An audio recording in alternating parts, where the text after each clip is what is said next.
来看全台湾使用这高压的高压大约有2.6万户用电大户，对5月16开始呢，要甲恁算这热天的电钱啊。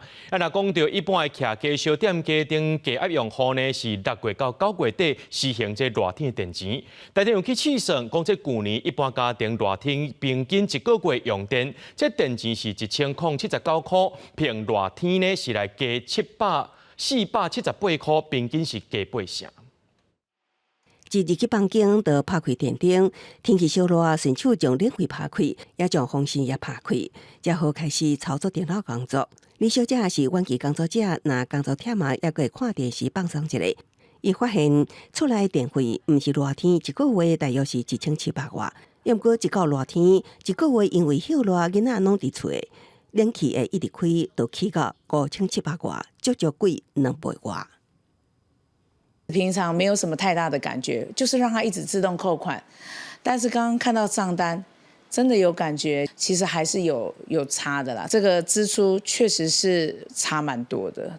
伊感觉即马啥物物件拢起，热天一个月电价高要开始，一般民众的生活真正真艰苦。随上像科学园区百货顶高压以上用电大户，大约是2.6万户。5月16到10月15实施热天一个月电价。一般徛家小型店家的加压用电户大约是1500万户，是为6月1到9月底实施。台湾还处在一个关税谈了但是具体的内容是什么搞不清楚，到底是会增加我们的产量需求，还是会有停单？台湾几乎70%几、60%几，全部都是工业用电嘛，生产上面就是影响非常大。8个月往下降，然后下月的4个月往上稍微升一下。